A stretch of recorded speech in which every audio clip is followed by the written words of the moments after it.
Hey everyone, this is Michael again, and welcome to the Hell in a Cell review. Hell in a Cell tonight was from the Allstate Arena in Chicago, and the pay-per-view just ended. And this year's Hell in a Cell, I thought it was a decent show, but at the same time, it just felt like a Monday Night Raw pay-per-view or a premium live event. Because all the matches except for one were Monday Night Raw matches. We only had one match booked for the Hell in a Cell card for SmackDown.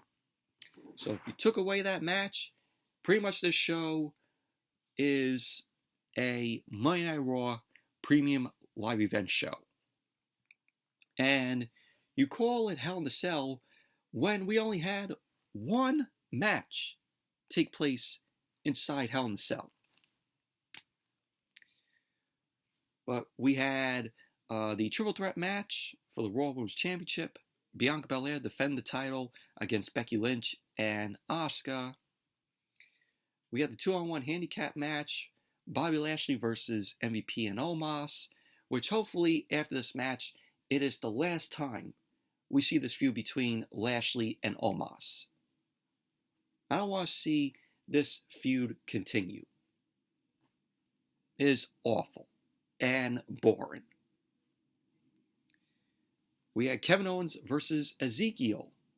Another feud that should fucking end.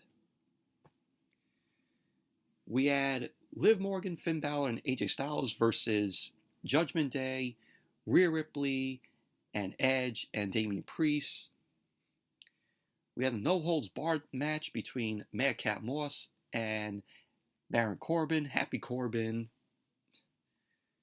We had the rematch for the United States Championship. Austin Theory defend the title against Mustafa Ali in his hometown. And the main event, we had Cody Rhodes versus Seth Rollins inside Hell in a Cell, which pretty much was the only Hell in a Cell match on the show tonight.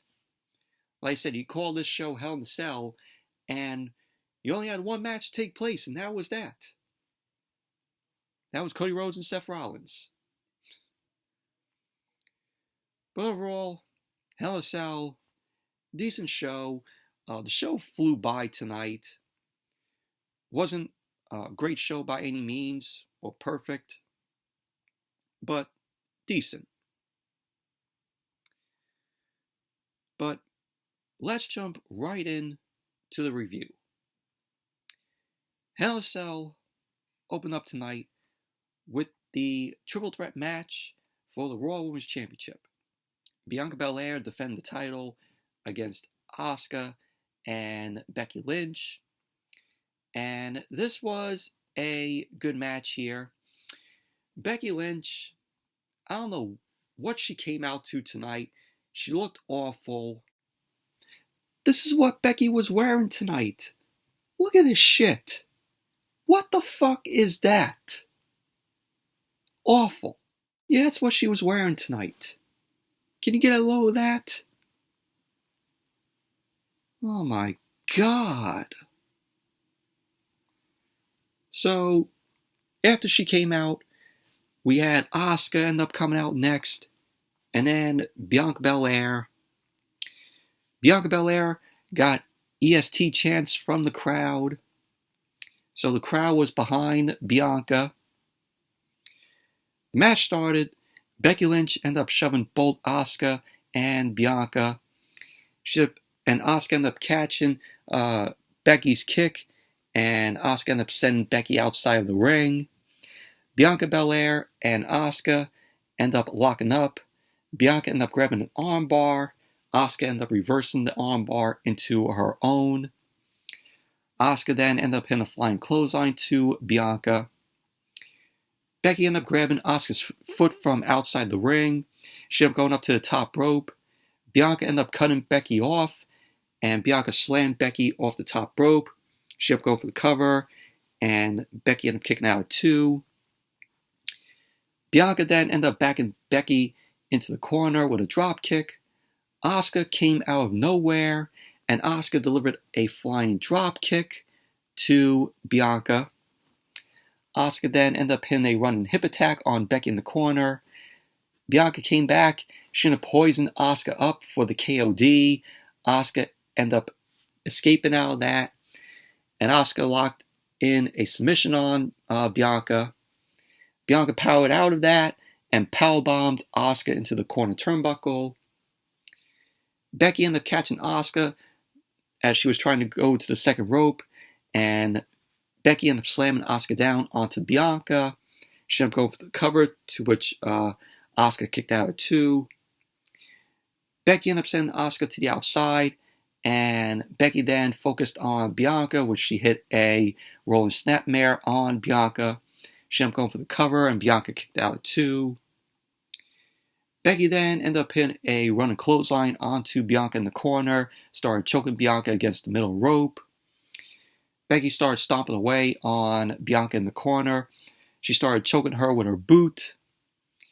Becky ended up posing and jawing at the crowd, and Bianca fired up. She ended up missing a charge on Becky, and she ended up knocking Asuka off the ring apron.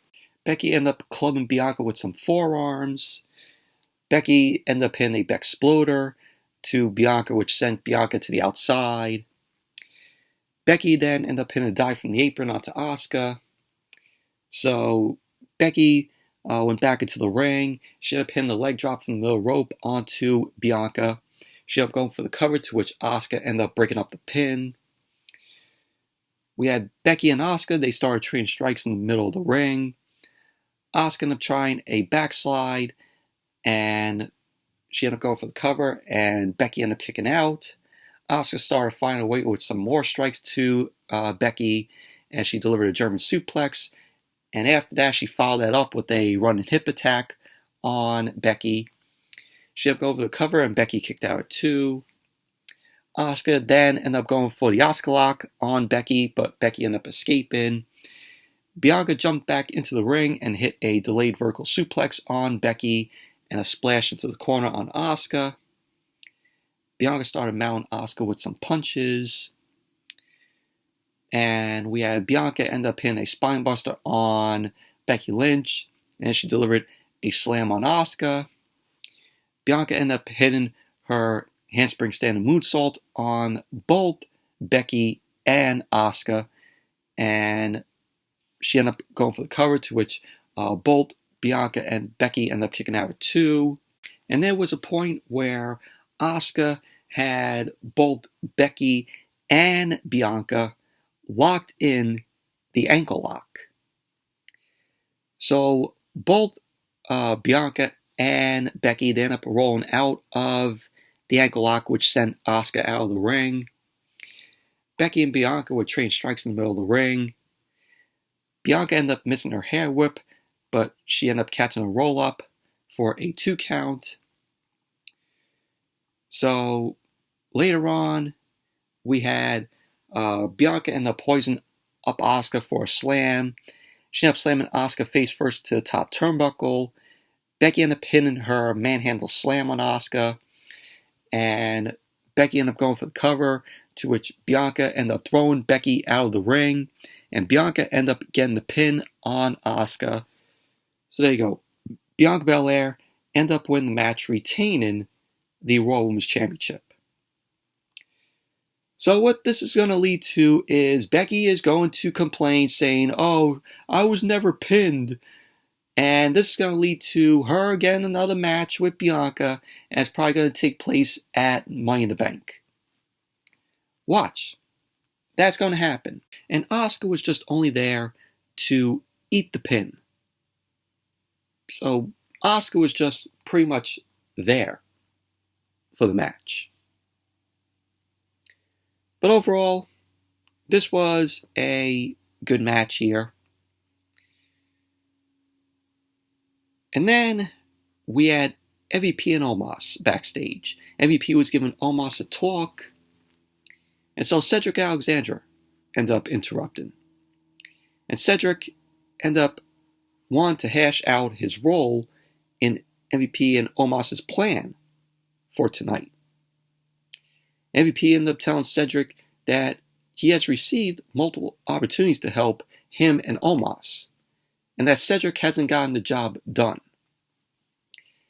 MVP wanted to say to Cedric that the Hurt Business is done. So Omos ended up telling Cedric that it's time for him to go. So that was basically that. And then we went to the 2-on-1 handicap match. MVP and Omos versus the almighty Bobby Lashley. And this match was awful. I did not give a fuck about this match. And hopefully after this match, this will be the last time we see Omos and Lashley feud. Hopefully this is it. I don't want to see another match between these two again. This feud has been going on since the week of WrestleMania. So the match started off with MVP. MVP was in the ring. He stalled for a bit. And he didn't want to go up against Lashley, so he tagged in Omos. Lashley ended up trying to go for a waistlock on Omos. Omos powered that out. Lashley ended up trying to do a clothesline, but Omos ended up shrugging it off. Lashley then ended up grabbing a hammerlock. Omos ended up powering out of that too. He ended up sending Lashley tumbling into the mat. So Lashley ended up trying to do what he could to Omos, but Omos ended up just powering out of all of them. So we had Lashley end up punching away at Omos. Omos ended up tossing off Lashley, and he charged into a pair of boots by Lashley. Omos ended up grabbing Lashley, tossed him across the ring, and tagged in MVP. MVP ended up mounting Lashley and punched him before he ended up covering him, to which Lashley ended up kicking out at 2. MVP then ended up slapping Lashley, and he ended up hitting a couple of forearms to Lashley. Lashley ended up firing up and started punching away at MVP. MVP ended up going to Lashley's face and forced him back to his corner and tagged Omos. So Lashley then started targeting the knee of Omos. Lashley ended up trying to go for a suplex. And I'm like, Omos is a big guy. How is Lashley going to suplex Omos? So that didn't work out. Omos reversed it, and he ended up hitting a dropping suplex on Lashley. Omos then ended up hitting snake eyes on Lashley. Him trying to be like The Undertaker. And he did a running body attack on Lashley. Omos hit a splash into the corner on Lashley and did another one. And then MVP ended up tagging in. MVP lined up Lashley in the corner, ended up hitting his running mafia kick. Lashley then tumbled out to the floor. MVP ended up instructing Omos. Omos then ended up hitting a shoulder block, which sent Lashley through the barricade. So the referee started counting. Lashley ended up barely beating it back into the ring. So Omos ended up taking an MVP. MVP started mounting Lashley and started finding away with some punches. We had MVP jawing at the referee about him counting, about the referee counting. So Cedric Alexander, later on, he ended up running into the ring out of nowhere.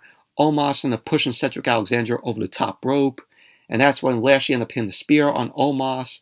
Omos then tumbled out of the ring. MVP ended up missing another mafia kick. And Lashley ended up putting him in the hurt lock. MVP ended up tapping out. And so Lashley ended up getting the win. Post-match, Lashley ended up celebrating in the ring. He ended up making the motion of him wanting the belt. Lashley then ended up grabbing a replica WWE Championship from a fan who was sitting at ringside and held it up. And pretty much that was basically that. But overall, this match was boring. It was a snooze fest. Did not give a fuck. And I hope this feud is over between Omos and Lashley. I do not want to see another match with these two. This feud has been boring. So then we had, after that, Kevin Owens versus Ezekiel. And this was another snooze fest of a match. This feud has been going on for 2 months. And, with the whole Ezekiel, Kevin Owens playing it up, with the, oh, he is Elias. We all know that Ezekiel is Elias. So Kevin Owens ended up coming out first. And then Ezekiel. Kevin Owens started joining at Ezekiel. Ezekiel got crowd chants. They would chant Zeke. Match started off with Owens running right into a knee strike by Ezekiel. Ezekiel ended up going up to the top rope. He ended up hitting a diving elbow onto Kevin Owens. He ended up going for the pin. And Owens ended up kicking out at 2. And Owens ended up going to the outside. And Ezekiel ended up pounding on Kevin Owens on the outside. Ezekiel ended up sending Owens into the commentary table. Owens ended up reversing the whip. And Ezekiel ended up going right into the ring post. Ezekiel ended up getting back into the ring. Owens ended up pinning a DDT on Ezekiel. He ended up going for the cover. Zeke ended up kicking out at 2. And Ezekiel, he was a little bit bleeding from the forehead. You saw it. Kevin Owens ended up hitting a senton and then went for a moonsault from the middle turnbuckle onto Ezekiel. And he ended up going for the cover. Ezekiel kicked out at 2. So yeah, Kevin Owens ended up punching his way and stomping his way on Ezekiel. So Owens then ended up grounding Ezekiel with a rear chin lock. Ezekiel tried to fight back. Owens ended up taking him down and started choking him on the bottom rope. So Owens ended up hitting a forearm strike and then a chop to Ezekiel. Ezekiel ended up reversing the whip, and Kevin Owens ended up crashing upside down to the corner. And later on, Kevin Owens ended up going for the stunner. Ezekiel ended up pushing him off, but Owens ended up hitting Ezekiel with the pop-up powerbomb. Owens went for the cover, to which Ezekiel kicked out at 2. And, Kevin Owens at points in the match was like, "This is Elias!" Obviously, we all know that Ezekiel is Elias. So Kevin Owens ended up jawing at Ezekiel. Ezekiel ended up firing up. Kevin Owens ended up trying to go for the stunner again. And Ezekiel ended up reversing that into a roll-up. Kevin Owens ended up kicking out. Ezekiel caught Owens with a rising knee strike. Ezekiel ended up going up to the top rope. Owens ended up super kicking him off the top rope. And that's when he ended up hitting the cannonball in the corner. And then he ended up hitting the stunner on Ezekiel. He ended up going for the cover. And there you go. Kevin Owens ended up winning the match. And then when Kevin Owens got the pin here, he was like, best in the world. So he's taking a jab there. Possibly at CM Punk. Since it's in Punk's hometown of Chicago. So Kevin Owens was jabbing at Punk there. But overall, this was a snooze fest of a match. Did not care for it. And hopefully this feud is over with. I don't see how WWE can even drag this feud out more with Owens and Ezekiel. So it's just going to be, if they drag it out more, it's just going to be the same old, Kevin Owens saying, "Oh, this is Elias.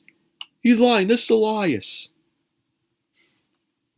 That's all it's going to be if WWE drags this out even more. Just move on.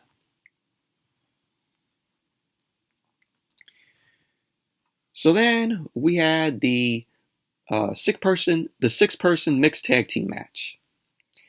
AJ Styles, Finn Balor, and Liv Morgan versus Judgment Day. Edge, Damian Priest, and Rhea Ripley. And this was a decent match. We had Liv Morgan and Rhea Ripley starting off the match. So then we had all 6 stars in the ring, and a brawl broke out. Edge and Damian Priest end up retreating from the ring. Balor ended up whipping Liv Morgan into a pop-up from Styles onto Rhea Ripley, and Liv Morgan ended up hitting the Hurricanrana. Liv Morgan ended up charging into the corner to Rhea Ripley, but she ended up charging right into a headbutt by Rhea Ripley, so Liv Morgan ended up going down. Rhea Ripley took control. She ended up kicking at Liv Morgan, and she ended up hitting a vertical suplex to Liv Morgan. Rhea Ripley followed up with a delayed vertical suplex. She ended up covering Liv Morgan, to which Liv Morgan kicked out too. So Rhea Ripley was pounding on Liv Morgan. She ended up bringing her up, whipped her into the corner. So we had Rhea Ripley end up delivering shoulder blocks in the corner to Liv Morgan. Morgan ended up coming back, and she ended up pairing a pair of boots to Rhea Ripley, and then delivered the drop kick. So Liv Morgan ended up tagging in Styles. Styles ended up wanting Edge to come into the ring. He wanted to get his hands on Edge. So then Damian Priest ended up tagging in. So Styles got Damian Priest. Styles ended up hitting a drop kick and the Pele to Damian Priest. Styles then tagged in Balor. Balor worked on Damian Priest's arm. Priest ended up powering Balor up. Balor then ended up hitting a drop kick to Damian Priest's knee. Edge then distracted Balor, and Priest took advantage of the match. He ended up throwing Balor out to the floor. Priest then tagged in Edge. Edge ended up going after Balor on the floor. He slammed Balor on the commentary table and then slammed him onto the ring apron. And Edge ended up rolling Balor back into the ring. Edge started punching and kicking at Balor and tagged back in Damian Priest. Priest started pounding on Balor in the corner, to which Edge started choking Balor behind the ref's back because the ref didn't see that. Damian Priest ended up hitting a diving elbow into the corner, and he went for the cover, to which Balor kicked out too. Edge then ended up tagging back in. Edge started pounding on Balor with some forearms. He whipped Balor into the corner, and Edge started punching away at Balor in his corner, and then Balor ended up booting away Edge. Balor couldn't make the tag as Edge ended up cutting him off for the flapjack, and Edge ended up going for the cover, to which Balor kicked out too. Damian Priest ended up tagging back in, and Balor fired up, started trading some strikes at Damian Priest. Balor then ended up running into a clothesline by Damian Priest, and Priest ended up going for the cover. Balor kicked out too. So later on, Styles ended up coming in. Balor ended up taking Styles, and Priest tagged in Edge. Styles was firing away on Edge. He ended up hitting the sliding forearm. Priest ended up getting in the ring, and Styles ended up taking him down. Styles then ended up hitting the Ushigoroshi on Edge, and he ended up going for the cover, to which Edge kicked out too. Styles ended up going for the Styles Clash, and Liv Morgan ended up charging across the ring and took out Rhea Ripley. Styles then hit the Phenomenal Forearm on Edge, and Damian Priest ended up pulling Styles out of the ring. Styles then crawled back to the ring while Edge was still down. Styles ended up taking in Liv Morgan. Liv Morgan ended up going for her Hurricanrana, but Rhea Ripley ended up blocking it. Liv Morgan ended up rolling up Rhea Ripley, to which Ripley ended up kicking out. Rhea Ripley ended up hitting a overhead suplex on Liv Morgan. So Rhea Ripley ended up pulling Liv Morgan up off the mat into a vertical suplex, and she ended up going for the cover. Morgan kicked out too. Rhea Ripley was sent up for the Riptide, and Liv Morgan ended up sneaking out of that, ended up hitting a DDT. Styles and Balor then came into the ring, and everyone was brawling. So we had Morgan, Styles, and Balor. They ended up hitting dives onto Judgment Day. So at the end of the match, Edge was trying to go for the spear. Balor ended up catching Edge in the roll-up, to which Edge kicked out. Balor then ended up hitting the sling blade. He ended up going up to the top. Rhea Ripley ended up standing in front of him so he wouldn't hit the coup de grace. Liv Morgan then jumped on Rhea Ripley's back. They ended up going to the outside. And that's when Edge delivered a spear to Balor.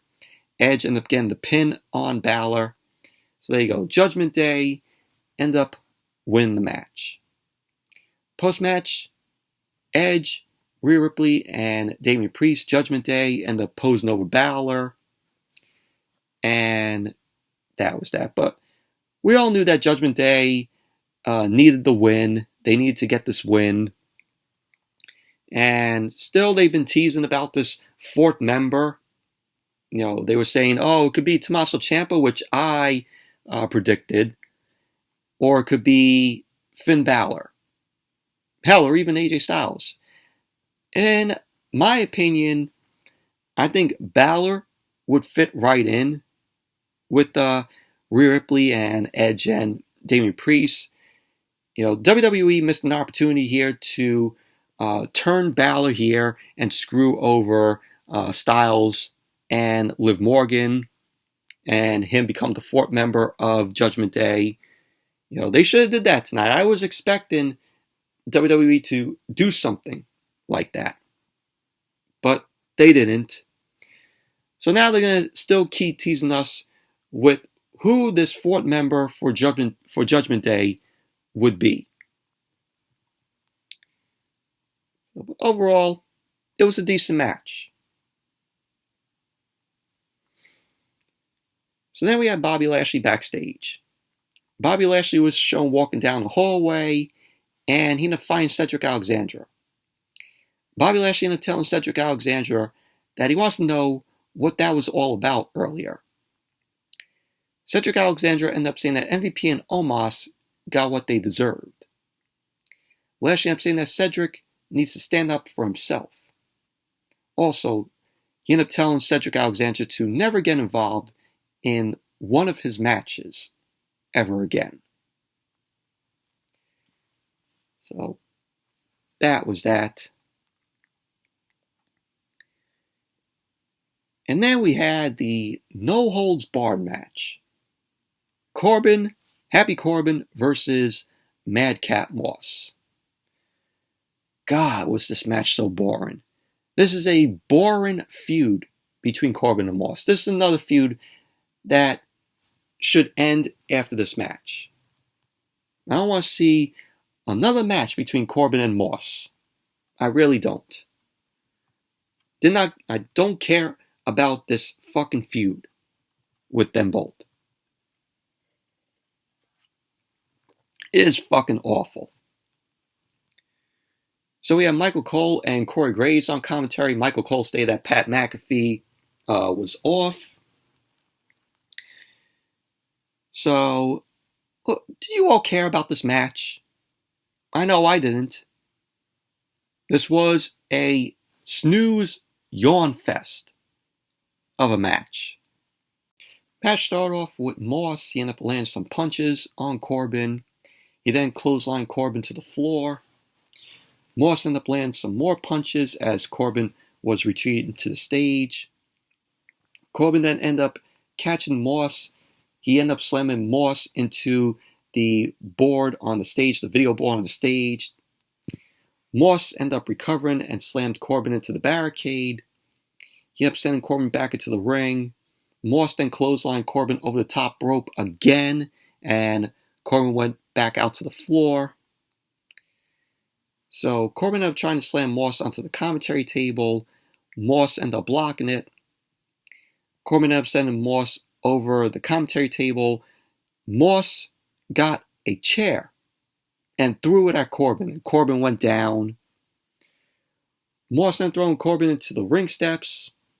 He ended up throwing Corbin into the other set of ring steps that were on the other side. He ended up picking up the top half of it. Corbin started to flee. Moss ended up tossing them aside. He ended up tossing the steps aside. And Corbin ended up quickly clotheslining Moss back into the ringside area. Corbin ended up dropping Moss across the barricade, started kneeing him in the head. Corbin then ended up going under the ring, and he ended up finding a table, but he ended up putting it back. The crowd ended up booing at Corbin. So Corbin ended up lifting Moss up, sent him back into the ring. Corbin ended up catching Moss with a choke slam from the ring apron. Corbin went back under the ring, and he ended up getting a chair. Corbin ended up getting in the ring and started attacking Moss's ribs with the chair. Corbin ended up hitting Moss in the neck with the edge of the chair from behind. He ended up sending Moss in the chair, and Moss ended up catching him with a drop toe hold onto the chair. Corbin then recovered, and he delivered the deep six on Moss. He ended up going for the cover. Moss kicked out at 2. Corbin then ended up going under the ring again. He ended up retrieving another chair. He ended up leaning on Moss's neck with the chair. Corbin ended up wedging the chair in the corner, and Moss ended up avoiding a whip into the corner, and Corbin ended up crashing into the chair. Moss ended up going outside the ring. He ended up finding another chair. He brought it into the ring, started attacking Corbin's ribs with the chair. So Moss ended up DDTing Corbin onto the chair, and he ended up going for the cover, and Corbin ended up kicking out 2. So Moss ended up pinning a run shoulder into the corner on Corbin. He then delivered a shoulder block to Corbin over the top rope out to the floor. Corbin then ended up throwing Moss into the timekeeper's area. And we had Corbin ended up getting the bottom half of the ring steps. He ended up putting them in the ring. Corbin ended up propping up the steps in the corner. Corbin then ended up poisoning up Moss. Moss slipped out the back, ended up picking up Corbin. So Moss ended up falling away and slamming Corbin into the ring steps. And he then ended up hitting the neck breaker. Moss then ended up wrapping a chair around Corbin's neck. Moss ended up getting the ring steps, and he ended up slamming the ring steps down on Corbin on the chair while Corbin's neck was wrapped in the chair. Moss ended up getting the cover, and there you go. Moss ended up winning the match. Post-match, medical personnel ended up coming out to check on Corbin. Corbin was shown on a stretcher, and he was wheeled away from ringside, just like what he did to Moss a few weeks back on SmackDown. But overall, this match was awful. Did you all care about this match? This feud is awful between Moss and Corbin, and hopefully this feud ended right here. I don't want to see another match between Moss and Corbin. I really don't. Let's move on from this feud. Let's give Moss another opponent. Let's give Corbin another opponent. Don't want to see another match between these two.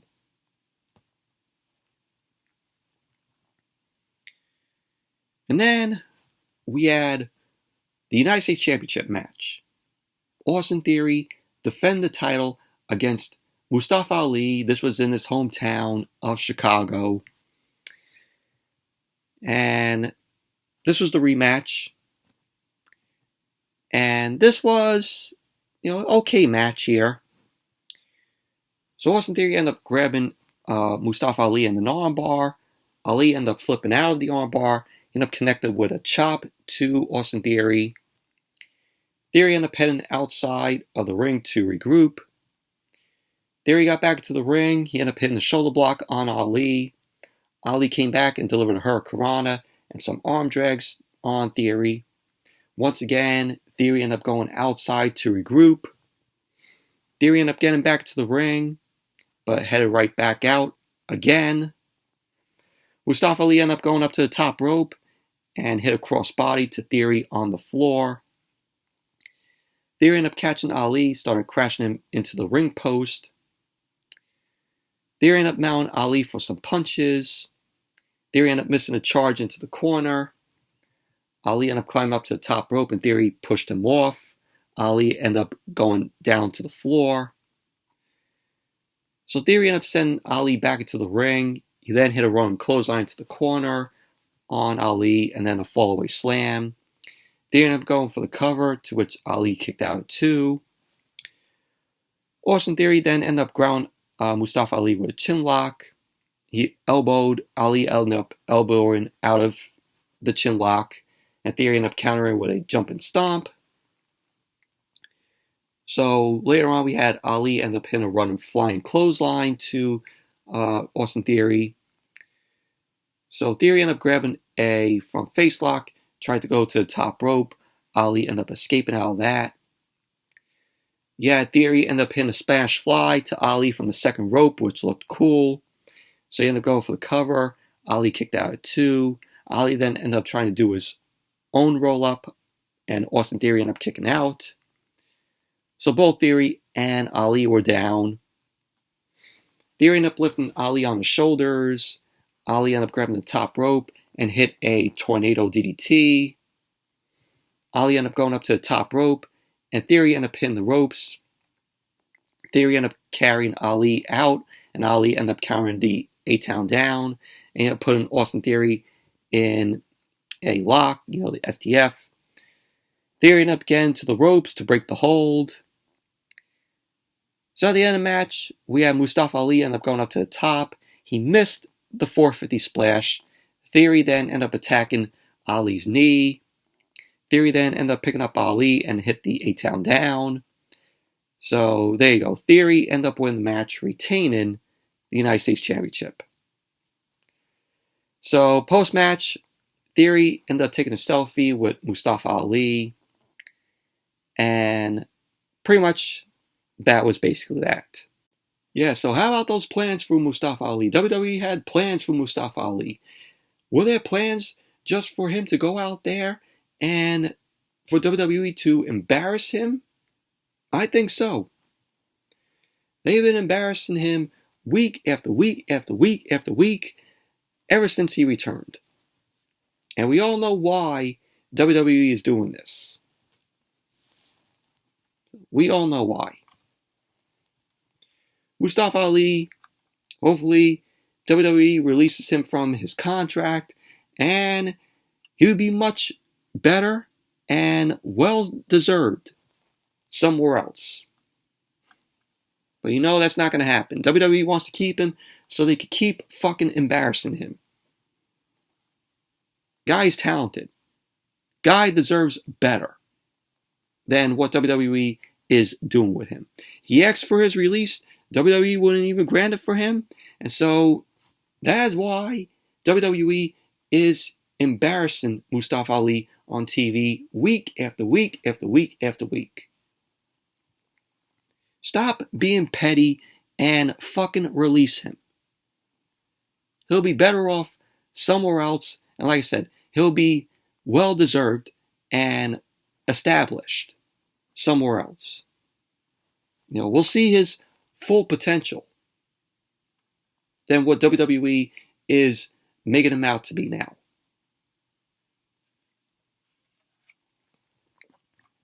The guy deserves better than what WWE is doing with him.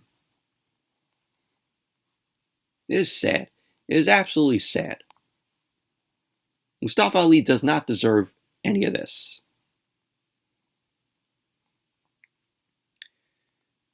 Then we had the main event, the Hell in a Cell match. Cody Rhodes versus Seth Rollins. Yes, this was the only Hell in a Cell match on the card. The show was called Hell in a Cell, and yet we only had one Hell in a Cell match, which was this. We should have had another Hell in a Cell match put on the show. But this was a good match between Rhodes and Rollins. Seth Rollins ended up making his way out first. Rollins' attire, he was wearing polka dot, pants, which is in reference to Dusty Rhodes. So Rollins was wearing that. And then Cody Rhodes ended up coming out. Cody didn't even raise his right arm. And when he took off his jacket, he had a big bruise on the side of his right arm. And word is that Cody is injured and that he has a torn pectoral muscle. So it was basically, it looked very purplish. So you could tell, it was, very bad. So the match started off, Cody Rhodes ended up landing a quick left jab to Rollins. Rollins ended up trying to target Cody's right arm. He ended up landing a disaster kick. Rhodes ended up flipping out of a suplex attempt by Rollins, and he got Rollins in the Cody cutter, but that ended up hurting Cody. Cody ended up catching Rollins and put him in the figure four. Rollins reached to the ropes, but Cody wouldn't break the hold. Rollins ended up reaching to the outside. He grabbed the kendo stick, and Rollins ended up hitting Cody with the kendo stick in his injured right arm, with the pectoral, injury, the pectoral muscle, the torn pectoral muscle. So then we had Rollins ended up hitting Cody's right arm with the kendo stick. He ended up clotheslining Cody with the kendo stick. Rollins ended up driving the point of the kendo stick down on Cody's injured torn pectoral. Rollins ended up swinging again. Rhodes ended up catching it, started firing away with some jabs to Rollins. Cody ended up flipping over the corner turnbuckle, but Rollins ended up pushing him off the ring apron and into the wall of the cell. Rollins then followed up with a drop kick through the ropes. Rollins ended up backing Cody against the cell, and he ended up driving the point of the kendo stick into Cody's injured pectoral. Rollins ended up raking Cody's face against the cell wall, and Cody ended up reversing and ended up driving Rollins into the cell. So Cody ended up landing a kick and a clothesline, which sent Rollins over the top rope out to the floor. So Cody ended up heading out of the ring. Rollins was waiting with the ring steps, and he ended up hitting Cody with the ring steps in his right arm. Rollins ended up rolling Cody back into the ring. He ended up picking up Cody's ring jacket and put it on. And he ended up going under the ring. He retrieved the bag, and inside the bag was a polka dot weight belt. And I thought when Rollins ended up getting that bag, I thought thumbtacks were going to be inside there. And I thought it was going to get, a little extreme there. But no, we had the weight belt, the polka dot weight belt. So Rollins went back to the ring. Rollins ended up whipping Cody in the back with the belt and across Cody's chest. So Rollins ended up going for the cover. Cody kicked out at 2. Rollins then ended up going under the ring. He pulled the table out, to which the crowd was excited to see. There were chants of "Thank you, Rollins." So Rollins ended up sliding the table into the ring. He started stomping away on Cody. Rollins set up the table. Him and Cody started trading punches over the table. Rollins then ended up lifting Cody out to the top rope. Rollins ended up going up to get Cody for a superplex.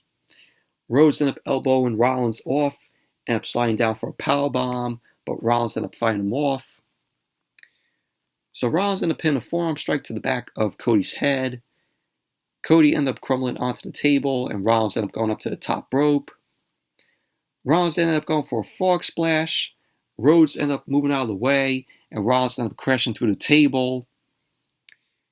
Cody ended up getting the weight belt, and he ended up tossing it aside.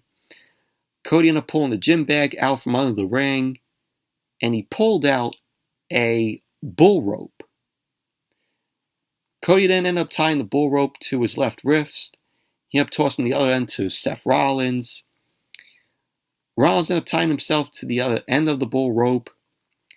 Rhodes ended up crouching Rollins with the bull rope, and Rollins ended up kicking Cody in the gut, and Cody ended up delivering a super kick to Rollins. Cody ended up hitting Rollins with the cowbell of the bull rope, and he ended up going for the cover, to which Rollins kicked out at 2. We had Rollins later on. He ended up taking the bull rope and unstrapped Cody. Rollins ended up pulling another table out from under the ring, slid it into the ring. Rollins ended up propping up the table in the corner. He ended up grabbing Cody and tried to go for a powerbomb, and Cody ended up punching his way out of it.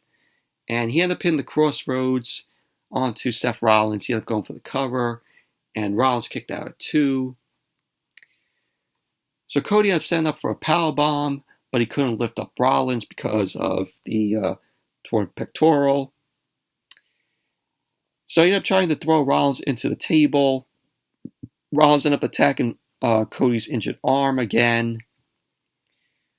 Rollins ended up hitting Cody with the buckle bomb through the table, and he ended up going for the cover, to which Rhodes ended up kicking out at 2. So Rollins ended up rolling out of the ring, and he went under the ring, and he ended up taking out a sledgehammer. So Rollins went back to the ring. He ended up charging, and Cody ended up kicking Rollins to avoid, the sledgehammer shot. Cody then ended up picking up the sledgehammer, to which Rollins ended up retreating out of the ring. So Rollins ended up getting back in the ring. He ended up catching Cody with the stomp. So he ended up going for the cover, and Cody kicked out at 2. Rollins then ended up lining up Cody, and he ended up missing another stomp. Rollins ended up trying to go for the crossroads, but Cody ended up rolling through it, and he ended up hitting the crossroads on Rollins, and both Rollins and Cody were down. So Rollins and Cody ended up both crawling for the sledgehammer. Cody ended up getting the sledgehammer first, but his arm ended up giving out, so he ended up dropping it. Rollins ended up running to another crossroads by Cody. Cody ended up hitting another crossroads. Cody then ended up picking up the sledgehammer. He ended up running it at Rollins, ended up hitting him in the head with it. So Cody ended up covering Rollins, and there you go. Cody ended up winning the match. So Cody is 3-0 on wins against Seth Rollins. So that was the match. Overall, very good match. And Rhodes and Rollins, this feud has been good. WWE is doing a good job, booking Cody, with Seth Rollins. So and that was Hell in a Cell. Overall, it was a decent show. Not great or perfect by any means, but decent show. But it felt more of a Monday Night Raw premium live event. So it was, enjoyable show. But anyways, that's it for the Hell in a Cell review. Thank you all for watching. Hope you all enjoyed this review. Definitely give the video a thumbs up, comment, subscribe, and I'll see you all later.